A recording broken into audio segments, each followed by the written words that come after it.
चलो देखो थ्योरम। तो isomorphism of vector space homomorphism, ठीक है। तो यहाँ पे एफ ये बताए थे यू एफ और वी एफ फील्ड एफ पर दो वेक्टर स्पेस हैं। आई एफ क्या है, यू से वी में एक मैपिंग है। तो ये मैपिंग एफ है, ये 1 1 हो, ऑन टू हो और लीनियर ट्रांसफॉर्मेशन हो, तो एफ को क्या बोलेंगे? Isomorphism of vector space. हाँ होमोमॉर्फिज्म। हाँ, होमोमॉर्फिज्म नहीं, लीनियर ट्रांसफॉर्मेशन। लीनियर ट्रांसफॉर्मेशन भी नहीं, isomorphism of vector space, vector space, ये आइसोमॉर्फिज्म ऑफ वेक्टर स्पेस बोलेंगे। होमोमॉर्फिज्म ऑफ वेक्टर स्पेस या लीनियर ट्रांसफॉर्मेशन एक ही बात है, ठीक है। तो यहाँ पे क्या होगा, जब मैपिंग जो लीनियर ट्रांसफॉर्मेशन के साथ साथ 1 1 1 2 भी हो जाए तो उसको आइसोमॉर्फिज्म बोलेंगे। Vector space isomorphism, vector space isomorphism, ठीक है। तो इस पर थ्योरम बताना है, लिखो theorem. Prove that two finite dimensional vector space, prove that two finite dimensional vector, two finite dimensional vector space, vector space over a field F, field F are isomorphic, are isomorphic if and only if and only if their dimension are same, their dimension are same, dimension are same, ठीक है। Necessary condition, necessary condition, necessary condition, let dimension of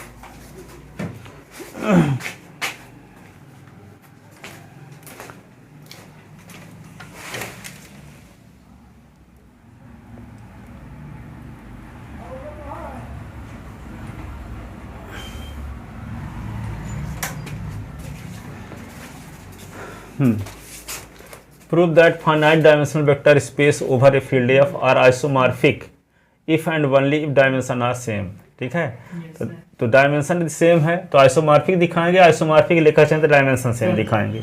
necessary and sufficient condition, तो पहले क्या लेते हैं, necessary condition. तो let the dimension of vector space U F and V F are same, let the dimension of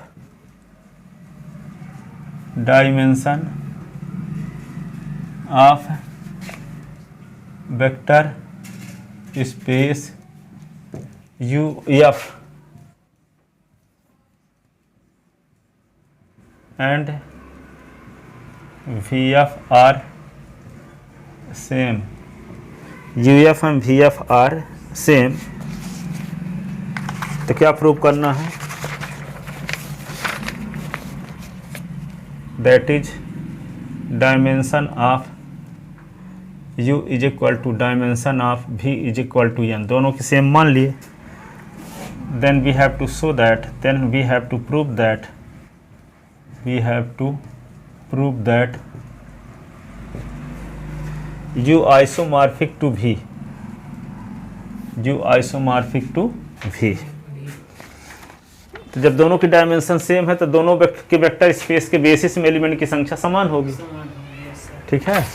तो basis मान लेते हैं, let b1 is equal to alpha 1 alpha 2 dash dash alpha n and b2 is equal to beta 1 beta 2 dash dash beta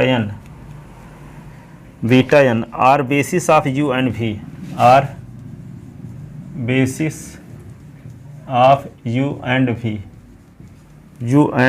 v respectively,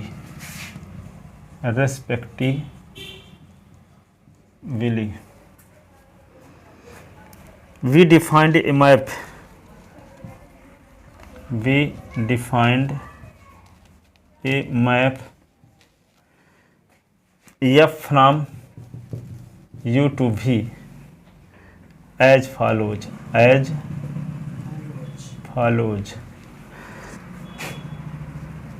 if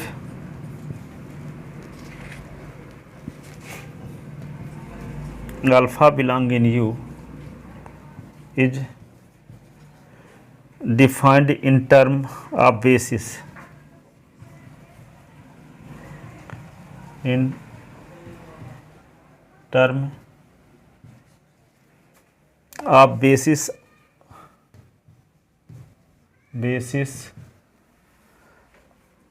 element basis element as alpha is equal to a1 alpha 1 plus a2 alpha 2 dash dash an alpha n। यदि हम alpha u का element लेंगे तो you क्या होगा, you का basis b1 है तो अल्फा व्यक्त होगा b1 के वेक्टर के लीनियर कॉम्बिनेशन के फॉर्म में। ठीक है, अल्फा बिलोंग इन यू लिए हैं और यू का बेसिस क्या माने हैं b1, अभी का बेसिस b2 माने हैं। तो जब बेसिस है तो बेसिस की डेफिनेशन क्या है, जिस कोई नॉन एम्प्टी सेट सबसेट है यू का बेसिस कहलाता है यदि उसके वेक्टर लीनियर इंडिपेंडेंट हो और यू का हर एक एलिमेंट बेसिस के वेक्टर के लीनियर कॉम्बिनेशन के फॉर्म में लिखा जा सके। यदि अल्फा यू का एलिमेंट है तो अल्फा लिखा जा सकेगा यू के बेसिस के वेक्टर के लीनियर कॉम्बिनेशन के फॉर्म में। तो यू का बेसिस b1 है जिसके एलिमेंट हैं अल्फा 1 अल्फा 2 अल्फा n। तो जो अल्फा एलिमेंट यू का लिए हैं तो ये व्यक्त होगा बेसिस के वेक्टर के लीनियर कॉम्बिनेशन के फॉर्म में। तो इसलिए a1 alpha 1 plus a2 alpha 2 plus an alpha n लिख दिए। ठीक है, अल्फा व्यक्त हो गया। ठीक है, where a1 a2 an belong in f, where a1 a2 dash dash an belong in f।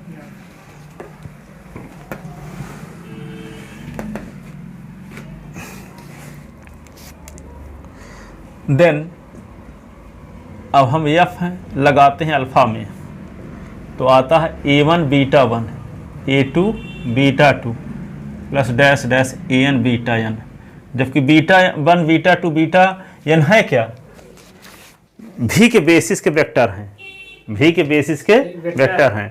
और अल्फ़ा तो अल्फ़ा का मतलब ये हुआ कि a1 alpha 1 a2 alpha 2 an alpha n में f लगाएंगे तो आता है a1 beta 1 a2 beta 2 an beta n, जबकि बीटा 1 बीटा 2 बीटा n भी के बेसिस के वेक्टर हैं।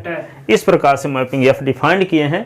तो इस मैपिंग को हम ये दिखाना चाहते हैं कि ये मैपिंग क्या है, आइसोमॉर्फिज्म है। तो आइसोमॉर्फिज्म प्रूव करने के लिए ये दिखाना पड़ेगा कि f वेल डिफाइंड है, 1 1 है, ऑन 2 है और लीनियर ट्रांसफॉर्मेशन है। तभी क्या हो जाएगा, ऐसी कंडीशन में मैपिंग एफ जब यू से भी में आइसोमॉर्फिज्म टाइप की हो जाएगी तो यू आइसोमॉर्फिक हो जाएगा भी के, यही हमें प्रूव भी करना है। यू आइसोमॉर्फिक हो जाएगा भी के। ठीक है, तो वहाँ पे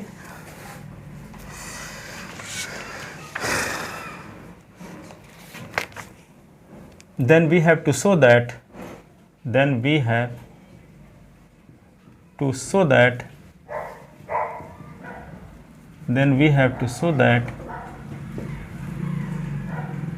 U isomorphic to V।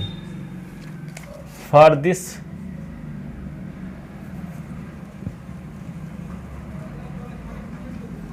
इसके लिए we have to prove that F is 1 1, दूसरा F is on 2 और तीसरा F is लीनियर ट्रांसफॉर्मेशन।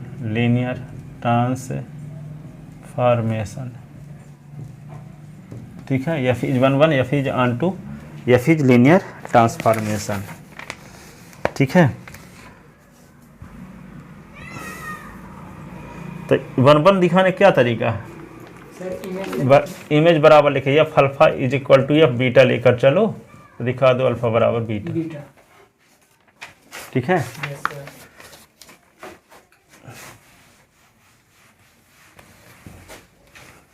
तो नंबर फर्स्ट दिखाते हैं F is 1 1, F is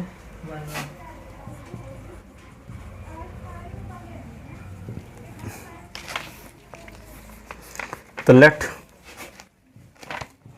A1 alpha 1 A2 alpha 2 dash dash AN alpha n and B1 beta 1 B2 beta 2 dash dash BN beta n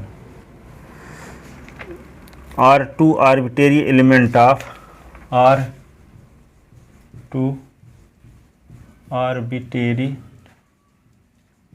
element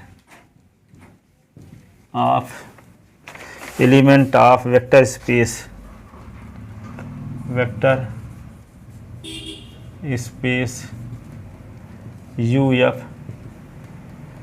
then F such that लिख लो such that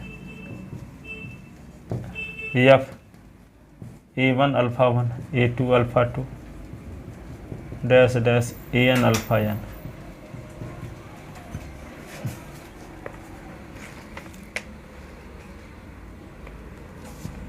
B1 ये beta 1 नहीं होगा, alpha 1 लिखेंगे तभी ना उसके element कहलाएंगे U के दोनों। Yes sir.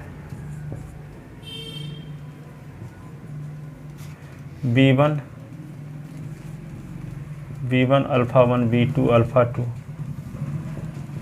BN alpha n, ये हुआ। दोनों का इमेज बराबर लेकर चलते हैं तो यहाँ F की परिभाषा से इसका क्या हो जाएगा, देखो इस एलिमेंट में A1 alpha 1 A2 alpha 2 AN alpha n में जब F लगाते हैं तो अल्फ़ा 1 के स्थान पे बीटा 1 हो जाता है, अल्फ़ा 2 के स्थान पे बीटा 2, अल्फ़ा n के स्थान पे बीटा n हो जाता है F की परिभाषा से। Yes sir.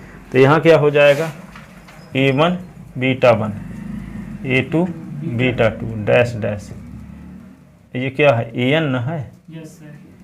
AN beta n, इसमें क्या होगा B1 अल्फ़ा 1 है तो बीटा 1 होगा, B1 beta 1 B2 beta 2 dash dash BN और beta n by definition of F, by definition of F। ठीक है, अब इसको इस साइड में ले आओ, इस वाले पद को, तो A1 माइनस B1 ये होगा बीटा 1, A2 माइनस B2 ये हो गया beta 2, AN minus BN beta n is equal to 0। But beta 1 beta 2 beta n is linearly independent, but beta 1 beta 2 dash dash beta n is linearly independent, is linearly independent. क्यों, beta 1 beta 2 beta n है क्या, v के basis के vector हैं। Yes sir. तो जब v के basis के वेक्टर हैं तो लीनियरली इंडिपेंडेंट हो गए, होप करेंगे। यस सर, हाँ। तो इनके पहले जो कोफिशिएंट यूज किए गए हैं वे सब शून्य के बराबर होंगे। यस सर, हाँ, 0 बराबर होगा। सभी शून्य के बराबर होंगे तभी ना लीनियर इंडिपेंडेंट होंगे। Yes sir. तो इम्प्लाइज क्या होगा A1 minus B1 is equal to 0, A2 minus B2 is equal to 0, AN minus BN is equal to 0। तो A1 is equal to B1, A2 is equal to B2, AN is equal to BN, AN is equal to BN, that is A1 alpha 1 A2 alpha 2 AN alpha n, B1 alpha 1 B2 alpha 2 BN alpha n। जब A1 B1 के बराबर है तो यही alpha 1 alpha 2 alpha n यहाँ भी है, alpha 1 alpha 2 alpha n यहाँ भी है। Yes sir. यहाँ A1 A2 AN है, यहाँ B1 B2 BN है। तो जब A1 की वैल्यू B1 के बराबर, A2 की वैल्यू B2 के बराबर, AN की वैल्यू BN के बराबर, तो दोनों इक्वल हो गए, होप करेंगे। यस सर, हाँ होगा। होंगे ही। तो यहाँ पे इमेज बराबर लेकर चले तो प्री इमेज बराबर हो तो गया। Yes sir. ठीक है, hence F is 1 1, it means F from U to V is 1 1, F is on 2, दूसरा क्या है F is onto, F is onto. तो लेट, तो ऑन टू के लिए क्या देखें, कोडोमेन का कोई आर्बिट्रेरी एलिमेंट मानेंगे तो उसका करस्पॉन्डिंग डोमेन में कोई एलिमेंट इस प्रकार से मिल जाता है जिसमें एफ लगाते हैं तो वो एलिमेंट आता है जो माने हैं। यस सर, हाँ इसका मतलब कोडोमेन का हर एक एलिमेंट डोमेन के किसी न किसी एलिमेंट से रिलेटेड है। रिलेटेड है। ठीक है, तो कोडोमेन का कोई आर्बिट्रेरी एलिमेंट माने तो कोडोमेन कौन है, भी है। डोमेन क्या है, यू है। यू है। तो यहाँ कोडोमेन का कोई एलिमेंट लेंगे तो भी का बेसिस क्या है, B2 है, जिसके एलिमेंट क्या है, β1 β2 βn है। Yes sir. ठीक है, तो जब भी का एलिमेंट लेंगे आर्बिट्रेरी एलिमेंट तो वे क्या होगा, भी के बेसिस के वेक्टर के लीनियर कॉम्बिनेशन के फॉर्म में लिखा जा सकेगा। तो क्या लिखेंगे उसके एलिमेंट को, भी के एलिमेंट को लिखेंगे B1 β1 B2 β2 Bn βn लिखेंगे। तो उसके करेस्पॉन्डिंग डोमेन में एक एलिमेंट मिलेगा क्या, A1 α1 plus A2 α2 plus An αn। इसमें F लगाएंगे तो भी आएगा B1 β1 plus B2 β2 plus Bn βn। ठीक है, तो इसका आर्बिट्रेरी एलिमेंट लेते हैं। ठीक है, तो late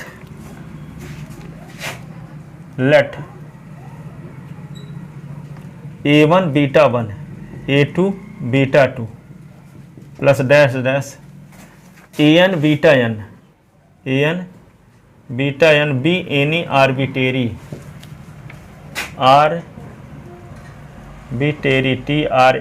arbitrary element of codomain V, codomain भी।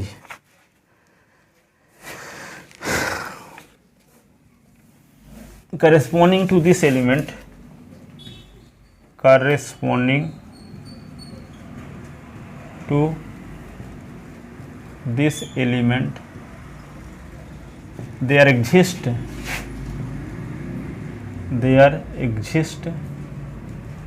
an element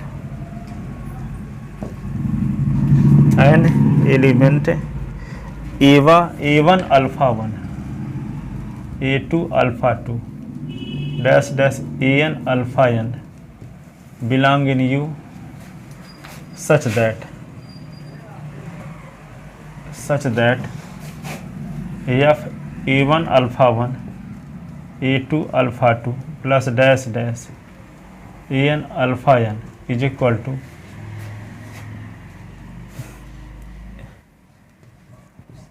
A1 β1 plus A2 β2 plus dash dash An βn।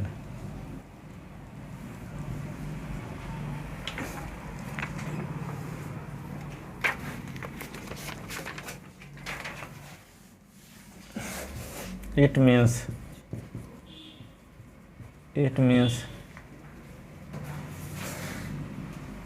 range of F is equal to codomain of F. So F from U to V is on to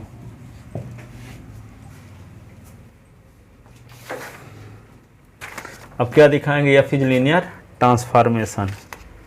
क्या दिखाएंगे, linear transformation. तो तीनों condition follow होगी तो क्या हो जाएगा, isomorphism हो जाएगा या आइसोमॉर्फिक हो जाएंगे दोनों U और V। तो F is a vector space homomorphism या लीनियर ट्रांसफॉर्मेशन। तीसरा F is vector space homomorphism और linear transformation. Linear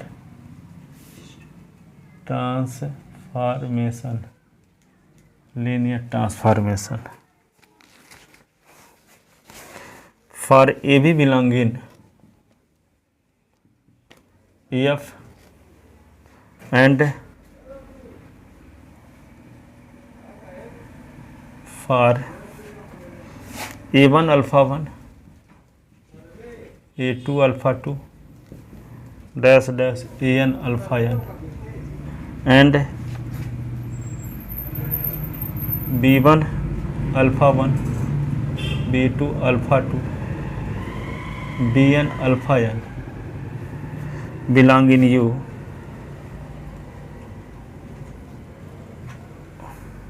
we have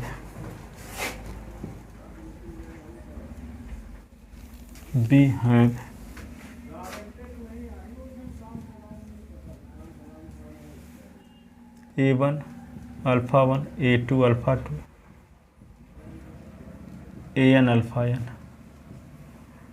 plus B1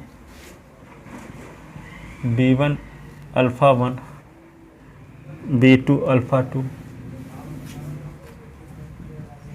BN alpha n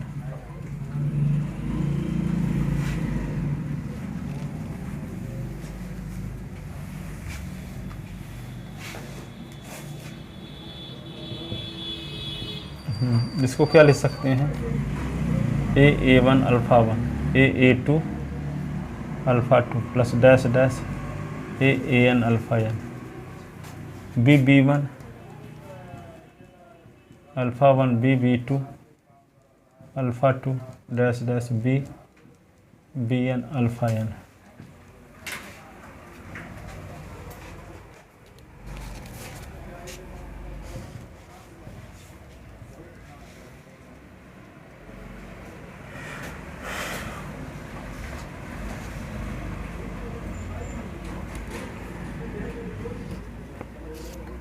अब देखो इन दोनों को इकट्ठा कर लो A1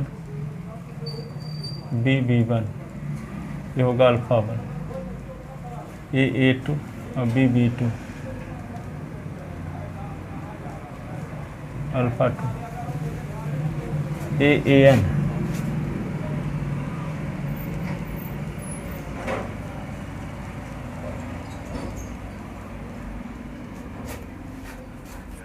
तो एफ की डेफिनेशन जब लगा देंगे तो क्या आ जाएगा, एफ लगाने से क्या होगा, अल्फ़ा 1 बीटा 1 बदल जाएगा। Yes sir. तो A1 plus B1 yes sir. ये क्या होगा beta 1 A2 plus B2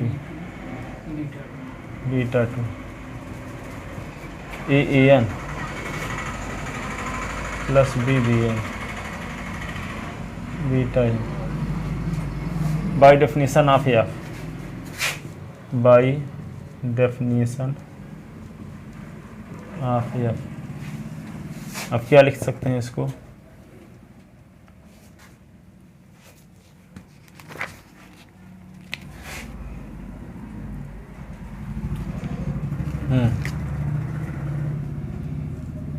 A1 plus A1 beta 1 A2 beta 2 AN beta n ऐसे। आइए क्या होगा आगे, B1 बीटा 1 B और B2 beta 2 dash dash BN beta n। तो इन तीनों से कॉमन क्या ले लिए A, तो A1 beta 1 A2 beta 2 AN beta n, यहाँ भी common B1 beta 1 B2 beta 2 BN beta n।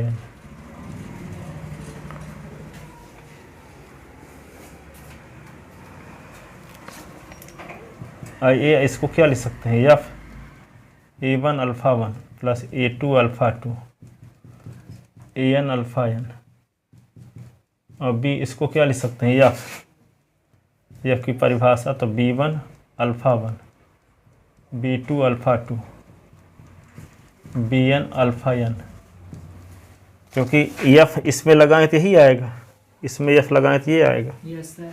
आ तो गया, देखो A इंटू अल्फ़ा और ये B इंटू बीटा, तो A और एफ अल्फ़ा और B F beta, yes sir. तो क्या मिल गया, एफ है A alpha plus B beta is equal to A into F alpha plus B into F beta. It means F from U to V is linear transformation, linear transformation और जब linear transformation है तो क्या होगा, F isomorphic हो गया, isomorphism होगा you से भी में, यस सर। यू से भी में एफ क्या हो गया, isomorphism.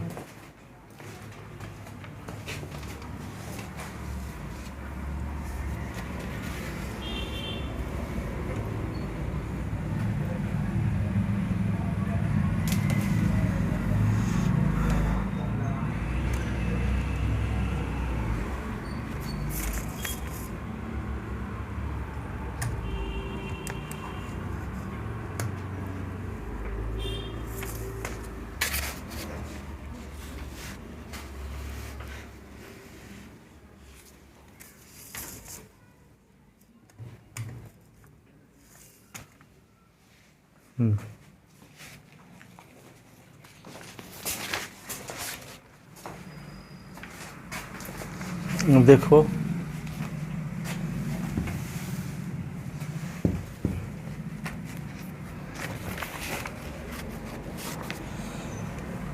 F from U to भी is linear transformation, linear transformation.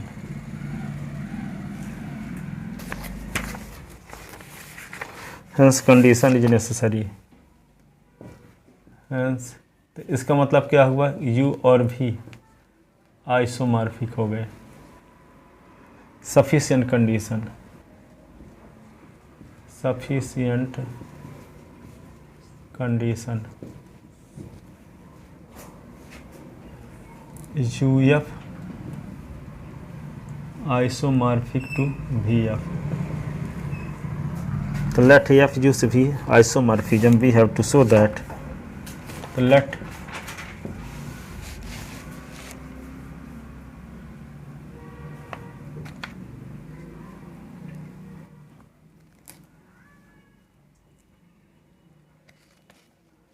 यहाँ पे let मान कर चलते हैं ना, आइसोमॉर्फिक मान कर चलें तो क्या दिखाएंगे कि डायमेंशन सेम है। Yes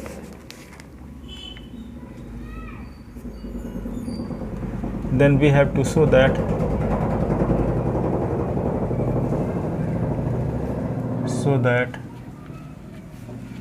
dimension of u is equal to dimension of v, dimension of v ये प्रूव करना। यहाँ dimension of u is equal to dimension of v लेकर चले थे तो सिद्ध किए कि u और v आइसोमॉर्फिक हैं। अब यहाँ u और v को आइसोमॉर्फिक लेकर चल रहे हैं तो दिखाएंगे dimension of u is equal to dimension of v। ठीक है, यस सर। तो फिर uf और vf क्या है, आइसोमॉर्फिक हैं। तो इसका मतलब कोई मैपिंग होगी जो आइसोमॉर्फिज्म टाइप की होगी।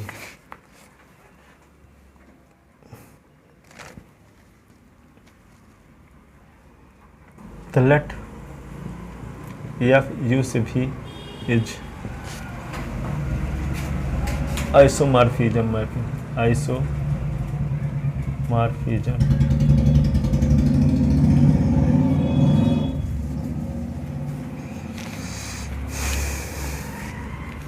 let dimension of u be n, let dimension of u is equal to n,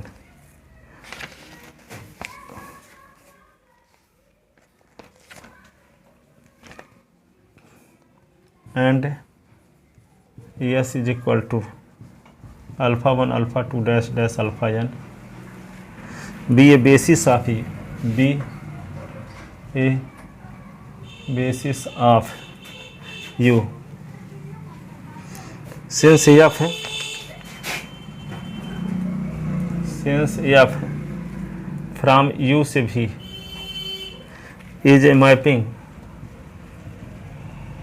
is mapping, therefore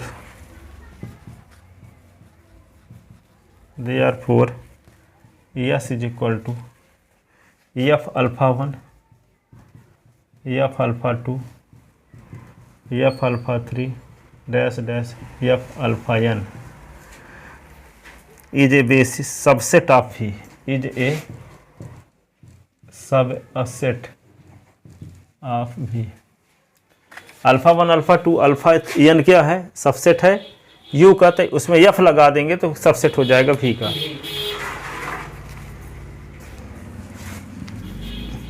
subset of v। Here f is an isomorphism, so f is 1 1. Here f is an isomorphism, so f is 1 1 onto an linear transformation, so f is 1 1 onto and linear transformation,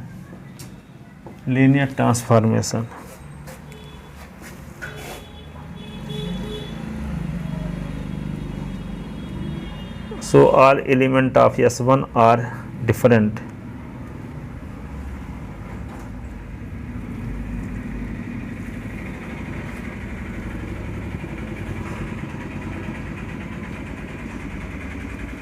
इसका नाम S1 रख लो। सो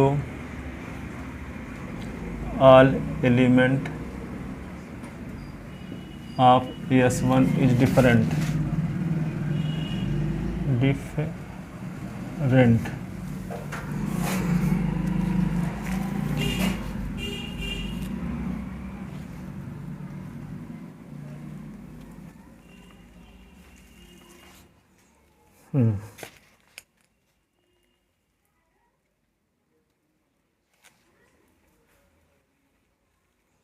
If possible, let us suppose,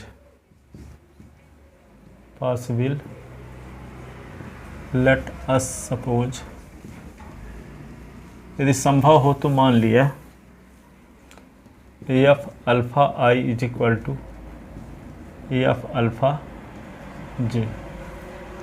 तो F क्या है, 1 1 है, तो alpha i is equal to क्या होगा, अल्फा जे। रीजन क्या है, एफ यू से भी में 1 1,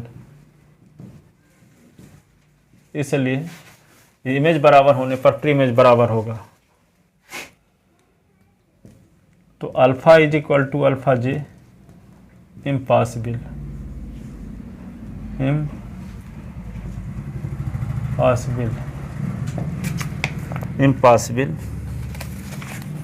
सो thus S1 contain exactly an element,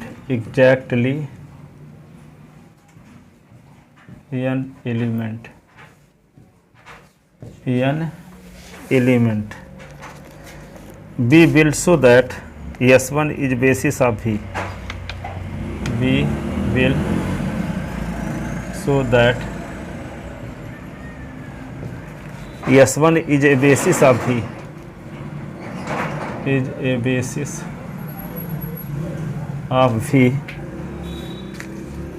since F is onto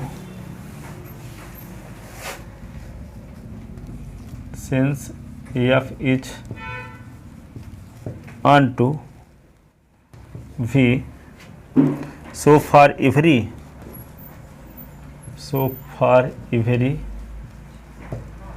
beta belong in V, there exist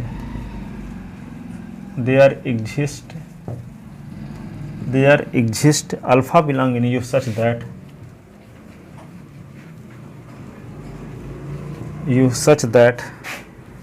F alpha is equal to beta.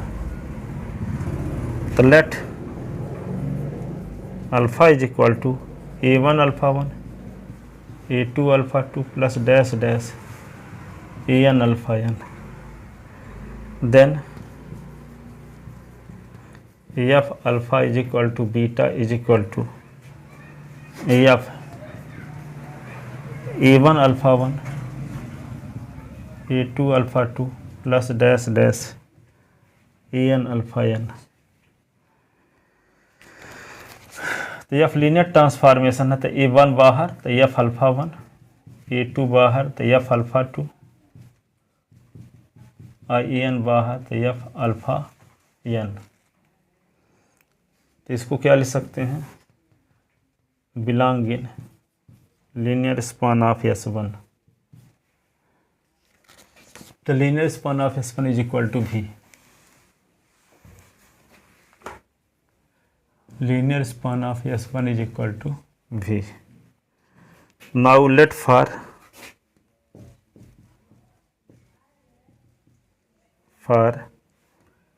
A1 A2 dash dash AN belong in F, तो A1 AF alpha 1 plus A2 AF alpha 2 plus dash dash AN AF alpha n is equal to 0 dash।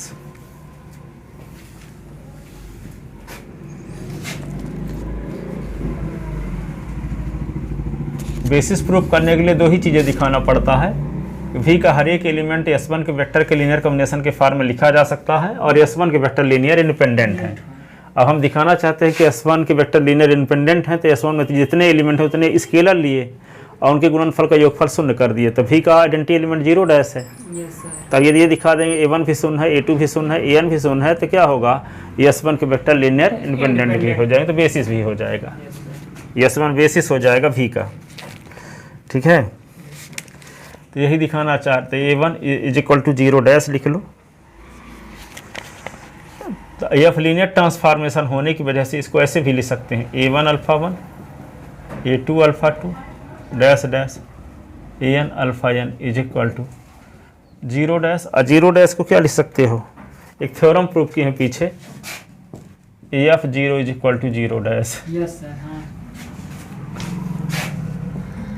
तो A1 alpha 1 plus A2 alpha 2 plus dash dash AN alpha n is equal to क्या लिख देंगे, F0। अब जब linear transfer AF क्या है, isomorphism है, तो वह 1:1 ऑनटू होमोमॉर्फिज्म भी होगा, है ना। तो इमेज जब बराबर रहेगा तो प्री इमेज भी बराबर होगा, तो क्या आ जाएगा, A1 alpha 1 plus A2 alpha 2 plus AN alpha n is equal to 0 हो जाएगा, या हट जाएगा। आइसोमॉर्फिज्म है तो 1:1 अवश्य होगा। अब 1:1 में क्या होता है, जब इमेज बराबर हो तो प्री इमेज भी बराबर होता है, इमेज बराबर तो प्री इमेज भी बराबर होता है। तो क्या हो जाएगा, A1 alpha 1 plus A2 alpha 2 plus dash dash AN alpha n is equal to 0, क्योंकि F is 1:1।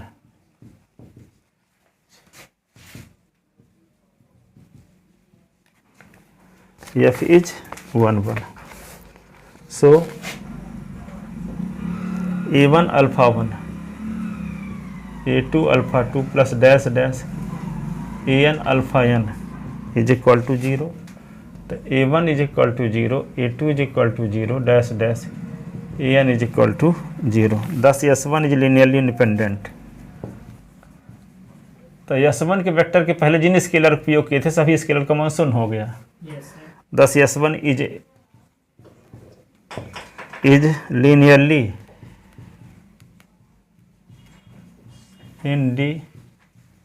independent। So S1 is basis of V। So S1 is a basis of V containing, but S1 containing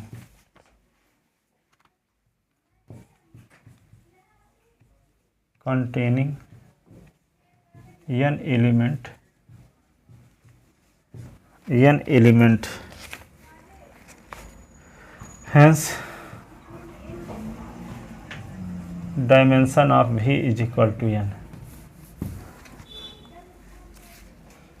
is equal to dimension of U। Thus dimension of U is equal to dimension of V, hence condition is also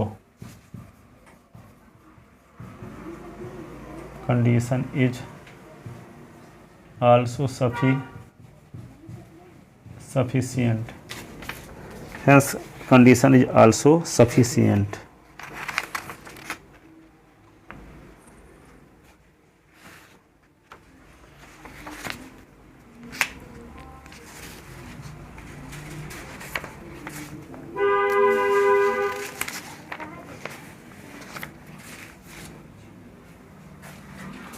विकर्णी वाला तो बन जाएगा ना आपसे उधर, Yes, sir. Diagonalisable. Yes, sir. हाँ.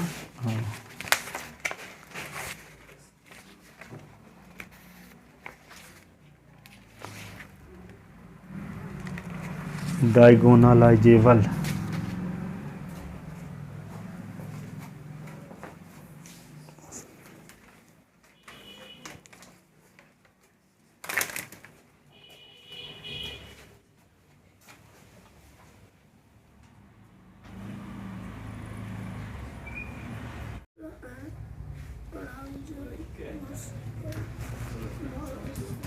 देखो तो देखो एप्लीकेशन ऑफ इंटीग्रेशन से जो विशेष टाइप क्वेश्चन जो सीबीएसई बोर्ड में हमेशा आते हैं, एनसीईआरटी वाले तो सब बता दिए थे। अब इस स्पेशल टाइप क्वेश्चन देखो जो सीबीएसई बोर्ड का नेचर है। देखो पहला क्वेश्चन है, find the area bounded by line. Find the area bounded by line mod of x plus mod of y plus mod of y is equal to a by using integration method. By using integration method equal to a है। हाँ a है, mod of x plus mod of y is equal to a. ठीक है, तो देखो given the equation of straight lines क्या है, mod of x plus mod of y is equal to a. इसको ऐसे लिख सकते हैं, प्लस माइनस एक्स और plus minus y is equal to a. इसके चार अर्थ निकलते हैं, x plus y is equal to a, x minus y is equal to a, minus x plus y is equal to a, x minus y is equal to a. जी इतनी condition हो सकती है। हाँ, माइनस एक्स माइनस वाई है is equal to a, minus x और plus. हाँ ठीक है, अब इसको क्या लिख सकते हैं, x upon A plus Y upon A is equal to 1। इसको लिख सकते हैं x upon minus A plus Y upon minus A is equal to 1। इसको लिख सकते हैं x upon minus A Y upon A is equal to 1। इसको लिख सकते हैं x upon A plus Y upon minus A is equal to 1। अब चारों का पिछले साल पढ़े थे इंटरसेप्ट फॉर्म का equation, X is upon A plus Y upon B is equal to 1। तो इसका कोऑर्डिनेट ए 0 और इसका 0 भी होता था। ठीक है, तो इस प्रकार इसका एक ग्राफ क्या होगा, इन चारों लाइन से bounded reason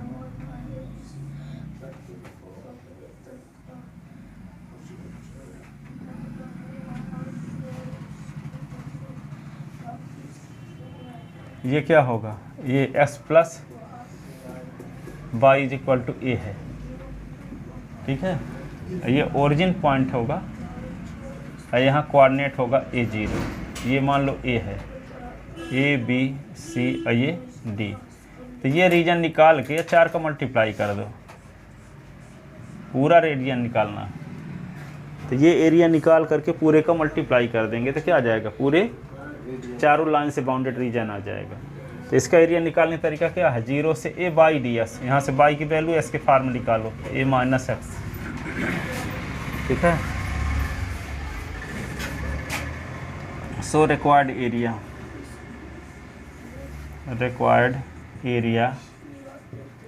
4 into area of region OABO, 4 into area of reason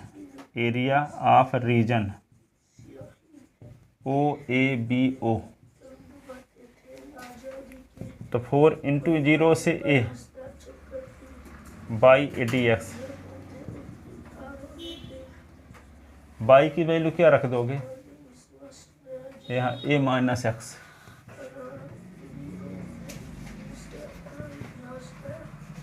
AX minus X square upon 2 limit 0 से A, तो 4 A क्या है A into A square upon 2, 0 minus 0 का स्क्वायर अपॉन 2, A स्क्वायर minus A square upon 2, 2A square minus A square upon 2, 4 into 2A square से A square upon 2, 2 जा 2A square unit ये होगा। है आसान कि नहीं, परंतु पढ़े ना रहते तो यही ना कर पाते, ये समझ ना पाते कि इसका 4 इक्वेशन बन जाएगा इसी से।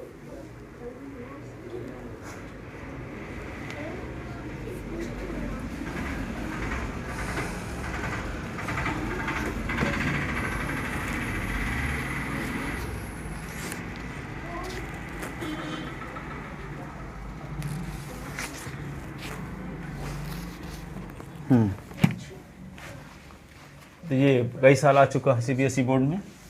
अब देखो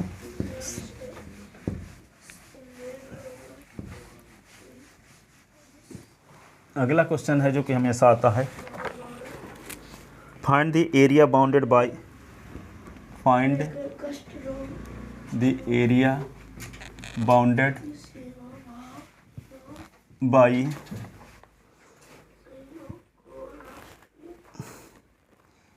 the curve x square is equal to 4y and the line कौन line x is equal to 4y minus 2, 4y minus 2। तो देखो ये लाइन और पैराबोला से बाउंडेड रीजन निकालना है। तो आप पैराबोला पिछले साल पढ़े थे, x square is equal to 4ay और y square is equal to 4ax, दो टाइप के। और फिर y square is equal to minus 4ax और फिर x square is equal to minus 4ay। तब दोनों का diagram x square is equal to 4ay ये टाइप का है, इसका डायग्राम कैसे बनेगा, ऐसे ऐसे, ठीक है। x square is equal to 4ay का ये डायग्राम है, x square is equal to 4ay का, x square is equal to minus 4ay का ये डायग्राम है, y square is equal to 4as का ये डायग्राम है। एक ऐसे,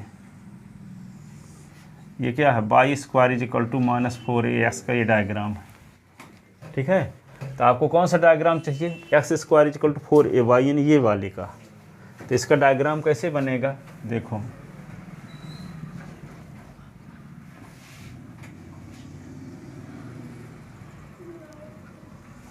ऐसे, ये क्या होगा, x square is equal to 4y, ठीक है। अब देखो लाइन का इक्वेशन दिया है, पिछले साल आप पढ़े थे y is equal to mx plus c का ग्राफ कैसे बनता है।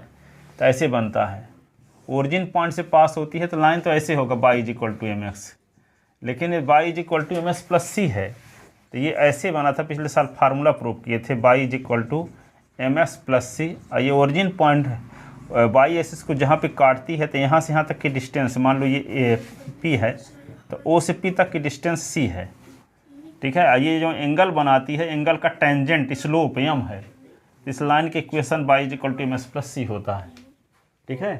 तो यहाँ पे y is equal to mx plus c type का ये हो जाएगा। देखो ना, ये 2 को इधर ले आओ तो क्या लिखा है लाइन के equation, x is equal to 4y minus 2, तो s plus 2 is equal to 4y। तो इसका मतलब क्या है, 1/4 s plus 2 is equal to y। तो इसका मतलब क्या हुआ, y is equal to 1/4 s plus 2/4, तो y is equal to 1/4 s plus 1/2, तो y is equal to m S plus c type का है कि नहीं, y is equal to m S plus c type का है। इसका ग्राफ खींचने के लिए तक लाइन, तो जैसे इसका ग्राफ होता है उसी प्रकार इसका भी होगा, y is equal to m S plus c का जो होता है वही इसका भी होगा। तो स्टैंडर्ड फॉर्म ये होगा ऐसे। तो इसका y इज इक्वल टू क्या हो गया यहाँ पे 1/4 x प्लस 1/2।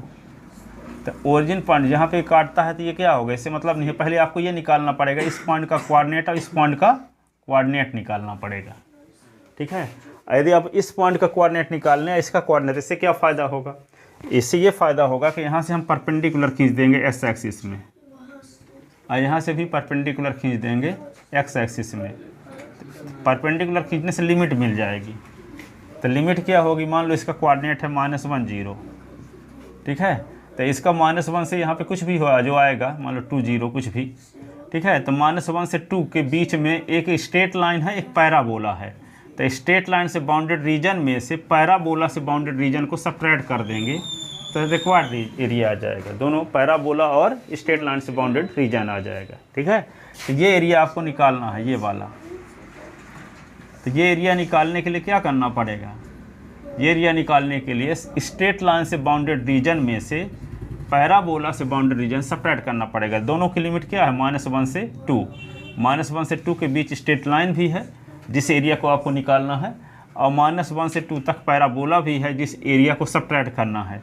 तो स्ट्रेट लाइन से बाउंडेड एरिया तो ये पूरा है, लेकिन ये एरिया रिक्वायर्ड एरिया नहीं है, इसको सेपरेट भी करना पड़ेगा। तो ये एरिया है क्या, ये पैराबोला से बाउंडेड एरिया है, पैराबोला से बाउंडेड। तो दोनों की लिमिट तो क्या है, -1 से 2 है। तो पैराबोला से बाउंडेड एरिया निकालना, सेपरेट करना पड़ेगा स्ट्रेट लाइन के एरिया में से, ठीक है। हाँ, अब मान लो संयोग बस आप नहीं जान पाए कि किस में से किसको सेपरेट करना है, तो मान लो इसमें से सेपरेट कर दिए इसको, तब भी माइनस में आ जाएगा, तो माइनस साइन छोड़ दोगे। जैसे मान लो संयोग बस आपको लाइन से बाउंडेड एरिया में से पैराबोला से बाउंडेड एरिया निकालना है, तो आप पैराबोला से बाउंडेड एरिया में से क्या निकाल दिए, लाइन से बाउंडेड एरिया, तो आएगा वही, माइनस में होगा नहीं।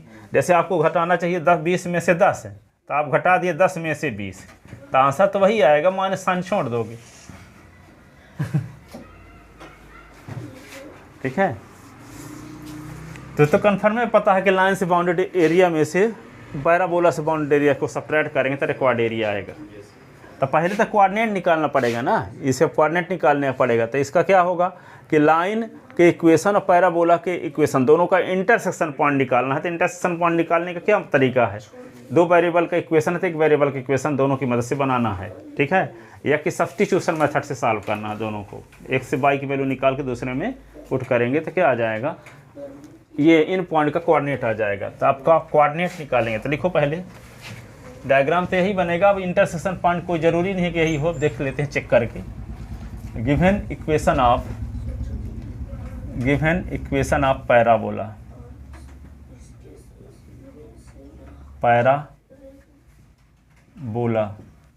x² is equal to 4y, equation first, and equation of straight line, equation of straight line. तो x is equal to 4y - 2।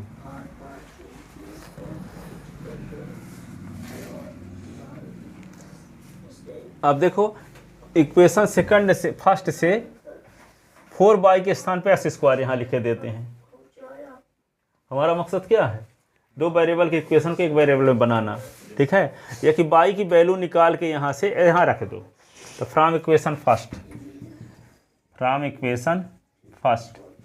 तो क्या होगा, x² is equal to y, putting the value of y in equation second, putting the value of y in equation second. तो क्या होगा, x is equal to 4 into y की value x² - 2, 4 cut गया, तो x is equal to x² - 2। तो क्या होगा, x² - x - 2 is equal to 0। तो ये क्या बच गया, x² - x - 2 is equal to 0।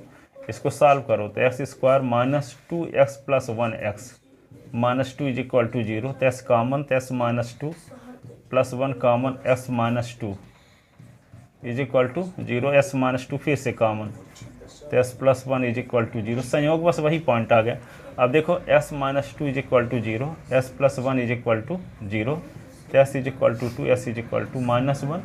ठीक है, तो यहाँ पे क्या होगा, ये पॉइंट क्या है, इसको P मान लिए, इसको Q मान लिए, तो ये P डैश, ये Q डैश हो गया।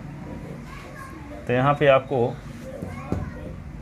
P का कोऑर्डिनेट क्या होगा, -1 0, P डैश का, Q डैश का कोऑर्डिनेट क्या हो गया 2 0। Q डैश की ज़रूरत है यहाँ पे, लिमिट के लिए तो पॉइंट की ज़रूरत है। P डैश का कोऑर्डिनेट -1 0, Q डैश का कोऑर्डिनेट क्या होगा 2 0।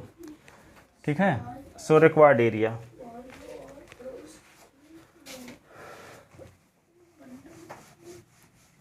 ये क्वेश्चन कई साल आ चुका है, जितने क्वेश्चन बता रहे हैं वो 20-25 साल आ चुके हैं CBSE बोर्ड में। ठीक है, सो रिक्वायर्ड एरिया, सो रिक्वायर्ड एरिया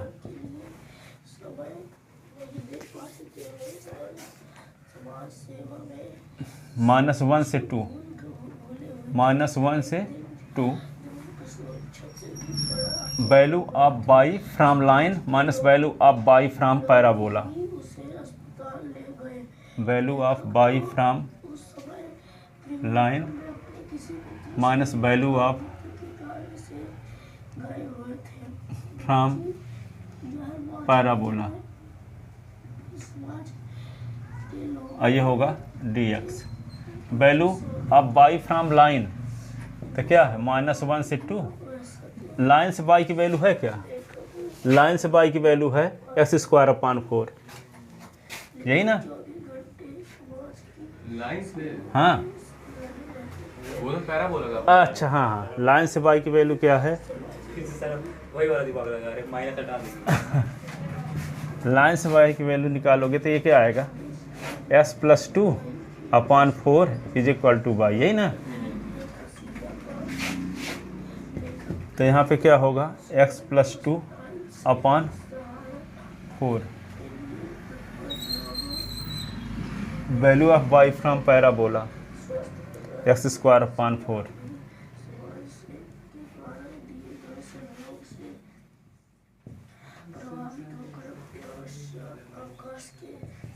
LCM 1/4 बाहर आ गया है ना, -1 से 2, s+2 minus x²,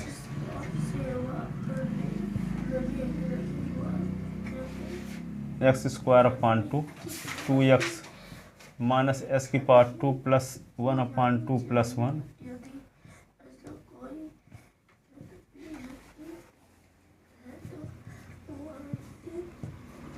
upper limit तो 2 का स्क्वायर/2, 2 × 2 और 2 की पावर 3/3 अपर लिमिट हो गया। लोअर लिमिट -1 का स्क्वायर तो 1/2 और 2 × -1 तो -2 और -1 का क्यूब तो -1 में रहेगा ना, तो -1/3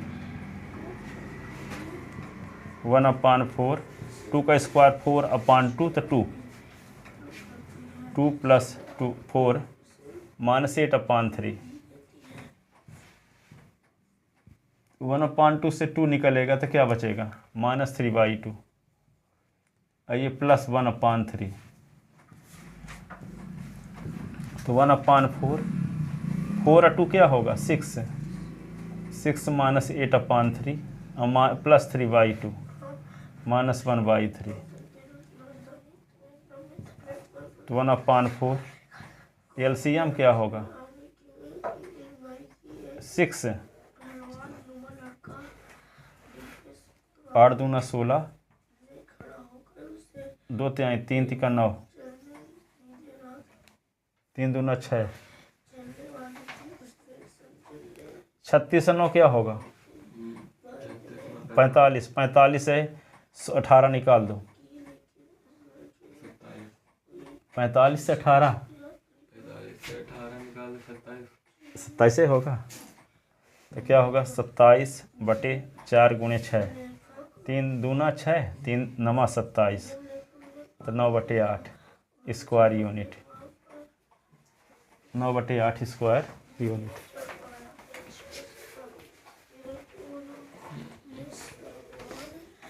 शीशम रबर और चंदन के वृक्ष होते हैं।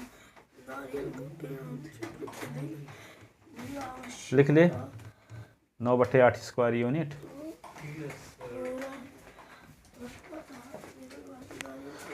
अब देखो अगला क्वेश्चन। गर्मी बहुत पड़ती है इसलिए वहाँ के लोग ढीले डाले कपड़े पहनते हैं। हमें लोग भी पहनते हैं। देखो ब्लाउज पहनते find the area of region, find the area of region, region enclosed between